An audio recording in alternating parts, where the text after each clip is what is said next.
What's up, y'all? Are we on? We're on, baby. Uh-oh. We are on. We are live. What's up, everybody? What's up, good people? What's going on? We're here in Grapevine. We'll wait for some of y'all to come in before we start chatting. How's everybody doing today? What day is it today? It's Wednesday? Yeah. It's a beautiful Wednesday. I'm excited to be here. I'm excited to be here with so many friends from all across the great state of Texas. I got Vince. What's going on? Swole Nerd next to me. He professional video guy out here in Dallas-Fort Worth area. Does a lot of like commercials and things like that. Absolute professional. Professional video guy out here. He's the great. I just checked out our feed live on Facebook. I just wanted to see what's going on, and looks like we're good. So. Yep. Man, how long have you been when did you first start to get excited about video work? Because this, I mean, for me, I was never like excited about doing video work. I was very good at it. It was a way out for me, a way out of poverty. But when did you get passionate about it? I'd say 2012 when I first started, because that's when I was doing like a lot of creative stuff. I come from a graphic design background, so I got to integrate the graphics into the videos and see it come to life and everything, and just all the creativity behind it. Nowadays, it's like I don't get to do enough of that anymore. But I mean, yeah. So when did you start designing and getting into graphics? Was it like high school? Did you have a class or something where you're like, oh, holy shit, I really love this stuff? So I started designing in, middle school? Like just like t-shirts and stuff. So I always wanted to own my own brand. Before, like having your own brand was like the thing to do. Like I wanted to have one back in the day, so I was designing shirts and everything, showing it around class. Over time, that went into high school, and I met a dude, and he was like, hey, why don't you use Photoshop? Oh, funny story, I was using Microsoft Paint. I was using Microsoft Paint to design them in. But he was like, hey, why don't you use Photoshop? Like, what is that, you know? So I went over to his place, he showed it to me, and it's just like, whoa, that just blew my mind. So I went home, downloaded it. Y'all know how I did it. But downloaded it. He pirated it. He don't want to say it, but he stole it. He didn't pay for it. Shh, nah. But right there, and then I just learned as much as I could on it. And from there, like I started doing logos, graphics, banners, flyers, all that stuff. But taking all that right there into the video, that's where I was able to like just build it up even more like that. So did chicks in high school like wear your t-shirts and stuff? I never actually made any. What? Yeah, I designed them like on. Oh, but you never printed. Yeah, I never printed any. Oh, okay. Yeah. Okay. They were so bad. I still have that folder. You still have the designs? I still have it. Like I look at it from time to time, and it's like, oh man, what was I thinking? Oh my gosh. So you started in graphic design. You were getting down on Paint, and then you moved into Photoshop. So how was it like in your workflow? How did it change when you moved over to Photoshop? Extremely. I mean, I don't know what your average age of viewers are, but man, like Microsoft Paint is so limited. You know how it is. I know how it is. Like it is so limited, but having like those limited tools and going to Photoshop, it's just like night and day. Like the possibilities are basically endless. What was the first designs you did on Photoshop? First design, man, that's a good one. I don't really remember. I do remember. I used to have a '96 Impala, right? What? Yeah, I used to have a That's pretty fly, Impala. bro. It was a red one. Oh, man. And this is back then. I was like on all the forums and everything, and I saw an Impala limo. So I'm like, you know what? I'm gonna Photoshop my car as a limo. So I Photoshopped my car as a limo and then kind of animated it so it's like driving by, you see the wheels spin, the door slides open. Like, I gotta look for that design. You gotta find that thing. But yeah. What happened to the Impala? I'm curious. I ended up selling it. No! Why? Man, so I made the biggest mistake ever. Where I used to live, there were trees everywhere, right? So I just used to park it outside, no big deal. When I moved, there were no trees. So that interior, it had leather interior, all destroyed. And it just got worse and worse and worse, and got hit by a garbage truck. Like, how did it get hit by a garbage truck? I was visiting my mom, and I had it parked on the side of the road. I think I ended up staying overnight, and I woke up that day, and there was just a big swipe all right there. Crazy story too is that I called the police. You know, maybe they can do something about it, right? They come up and like, hey man, I know you. I used to watch my fitness stuff. Oh. So yeah, we took a picture. I have the picture on my Facebook somewhere. But they didn't help you still. Yeah, it didn't help me. They just took a. They just wanted a picture. Yeah, basically. But damn it, I mean, they were cool though. That's a sad story to hear about the Impala. I had an Impala for a little while. What year? I had a 2016 Impala, one of the new ones. Bro, I loved that car. It was black with chrome wheels. Yeah. On the inside, it had orange leather interior. Dude, that shit was sexy. You have any pictures of it? I don't have any. I do. It's on my Facebook. But funny story, I had actually bought a 2014 Impala like a few weeks before, and the minute I drove it off the lot, it stopped working. No. Yeah, so I got pissed off. I walked into Red McCombs like, oh, I'm mad as shit. Yeah. They let me out of the deal, but yeah, that's my Impala story. I loved that car. I love that car more than I love my Mercedes-Benz that I have now. Yeah. Although I'm a big Mercedes fan, I love that Impala. So I have a big heart for Impalas, man. What kind of Benz you have now? I have a little two-door. I have to go outside and see. That's how much I know about cars. I have to go outside and see. But it's the one where the front, like, little Mercedes logo, like, lights up at night. Okay, so it's probably like a 2000. What year is it? 2016. 2016? Yeah, okay. no, 17. I'm sorry. 17? Okay. 2017. Yeah, I used to have a Benz. It was a drop top, the cabriolet. I can't say that word, but the drop top anyway. Yeah. That was the E-Class, the 550. Okay. That car was tiny, but I loved it. Yeah. I love the Mercedes, but dude, there was something about that Impala that I used to have that I used to love. There's so much space in it. Yeah, I picked up so many girls in that car. Man. But back to what you were saying about, graphic design. When did you make that transition into video? It was during 2011, 2012. I was going to the gym and then just started doing fitness videos from there. So that's really the main transition, is wanting to get into YouTube and do fitness videos. Because of that, you can't do YouTube without a camera, basically, But, I can argue with that, but I mean, to do fitness videos, you can't do that without a camera, unless you're doing like animations and all that. But I'm not trying to do all that kind of work. I can argue about that. If you're gonna do YouTube professionally, you're gonna need a camera of some sort. And back in that time, the cell phone video wasn't like it was trash. Yeah, so you needed a camera that was shooting like, what was it, 720 back then? Yeah, it was like 480 and 720. Yeah. The camera I started with was a tiny little camera like this big from Toys R Us. It was a waterproof camera. But yeah, it was horrible. Hey man, you gotta start somewhere. Yeah, but because of that camera, I mean, it's over there, but started from that camera, and now I have that one over there. I mean, I'd go grab it in a minute, but yeah. So do you still have the YouTube channel or no? I have two channels. I have a fitness one, and I have my video one. I don't do anything on the fitness one now. Video one. Why not? You swole nerd. I'm too busy building like everyone else's content up. Yep. That's something that I do as well. But when did you start the video business? When did you see that, like, okay, like I actually have a business here, and this isn't just like a little YouTube channel that I'm building. Now I can actually monetize my skills to make some money. Well, I mean, as soon as like YouTube started taking off, that took only like 3 months for it to blow up.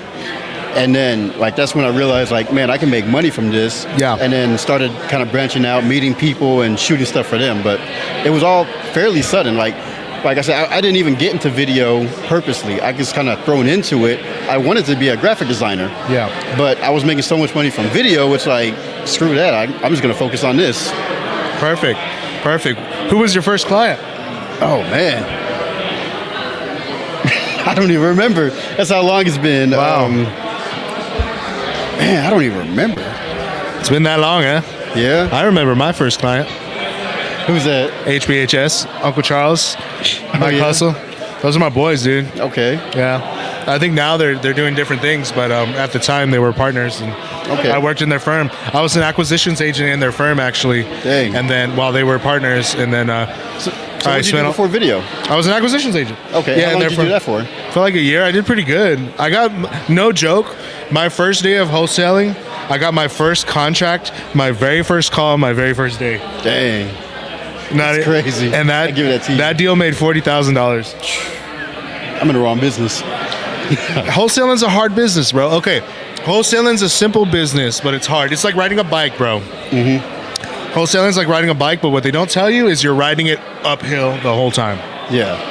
So it's an easy business, but it's a difficult business because it takes a lot of hustle. There's a lot of competition out there in wholesaling. So you have to outwork everybody to be successful. It's the same thing with being a real estate agent too. There's like, God, I put the list of all the real estate agents in Tarrant County, Dallas County, what's the other county? I don't even know. Denton, and is it Collin County? I think so, yeah. It was like 50,000 agents. So there's 50,000 agents in the DFW area. The only way to be successful in that is if you freaking bust your fucking ass and you outwork everybody. Same thing with wholesaling. So, yeah, you can make a lot of money, bro, but it's a lot of hustle. And I made a lot of money while I was working for Uncle Charles and Mike. Full transparency. But I didn't have money management skills, and I like to party back then, you know? I like to put things in my body that I shouldn't, full transparency. And spent a lot of money on drugs and girls, and I went broke. And I think they saw that I was going broke, and they were like, hey, the video guy we have isn't going to work with us anymore. Do you want to make videos? I said, yeah, well, how much does it pay? They're like, well, you can make one video for us a week. We'll pay you $200. I was like, fuck it.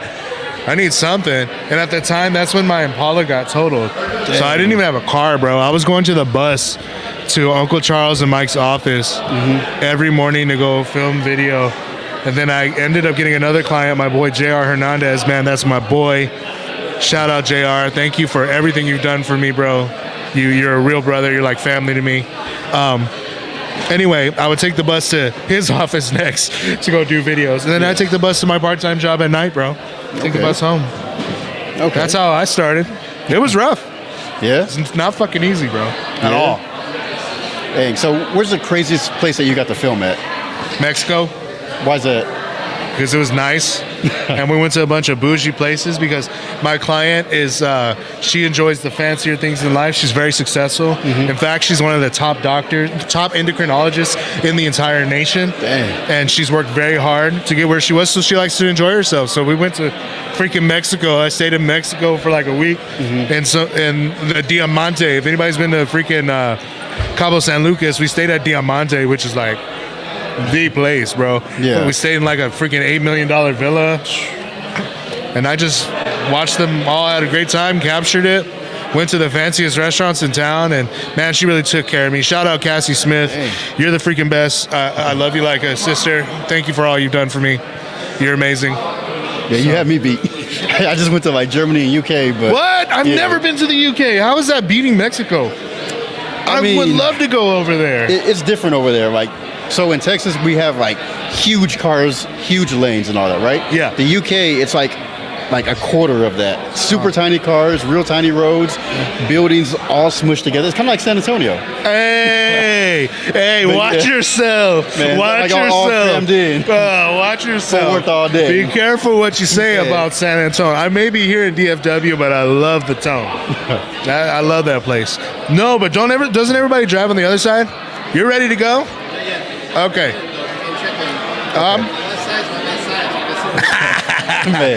That was Joe Delafave, the MC here at the event, stopping by to say hello. But don't they drive on the other side of the road over there? Yeah, but I took taxi, so it didn't even matter really. I'd get into a wreck. I'd be driving on the wrong side over there. Yeah. I probably should just stay here. But what's crazy though is that, like, as long as you follow the flow of traffic, you can't tell that you're on the wrong side of the road. Oh, okay. Like, because it's just single lanes, at least where I was at. It would take me a couple of wrecks to learn. So what was it like filming over there in Germany? In Germany, it's like, that was culture shock right there. Yeah. I mean, they speak English, but it's not like every person you meet is super happy to talk to you about that. Oh, they're a little angry. They come across as angry, but they're really not. They're just like, they seem like they're angry. But yeah, over there they don't have like grocery stores, they have supermarkets. Isn't that the same thing? Yeah, it's the same thing, but like when you go in there, everything's in German, so you can't read the stuff. You don't know what you're getting. Oh, yeah. Yeah, it was different. It's different. It's getting loud in here. People are showing up. Yep. I'm about to have to go work. Yeah, he's going to have to go to work. We're going to have to get somebody else to come sit down here in a moment. But before we wrap up this segment, bro, how is your business going? How are you doing with video, and what are you offering now? It's going pretty good now. December always dies for me. I don't know how it is for you, but December is like my worst month. But yeah, December is when people start canceling they're not renewing their contracts. So it's a tough month in the video business in general. But I'm able to bring a lot of value to people. I solve a lot of problems for people. So come January, it's been, I've been able to find the people that are the right fit to work with me. And December is kind of a rough month, but everybody's still paying me on that month because their contract ends at the end of December. Okay. So everybody's still paying me on that month. And then it's just a matter of lining up my leads. So when January comes, I'm on sales calls and I'm closing people. I kind of use it as a mini vacation. Yeah? Because December, I tell people, I kind of joke, I'm about to go hit that corner with a cup. You know what I'm saying? Because I don't get no money for it. I use it as a mini vacation, kind of market myself more. Just take a break, because you know how it is, filming all year. It's I'm ready to just relax for a little bit, spend time with family and all that. Absolutely, absolutely. I spent a week in San Antonio last week. I had the chance to interview Ruben Alvarez from Upon a Burning Body. That was an awesome podcast. If you guys missed it, go check it out. It's on my YouTube channel. It's here on my Facebook page. That was a great conversation. We talked about an hour about the history of the band and how they got their start, and we took a deep dive on each one of their albums. That was really, really cool. So I love San Antonio. Obviously, I'm wearing a Spurs hat. I went to the Mavs game the other day wearing a Spurs hat. Nobody said shit. Man.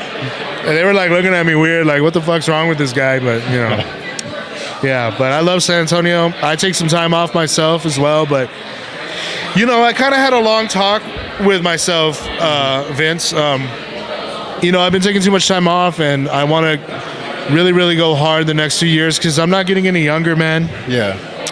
And I'll admit, man, I'm burnt out, dude. I'm fucking tired. I did a lot of traveling.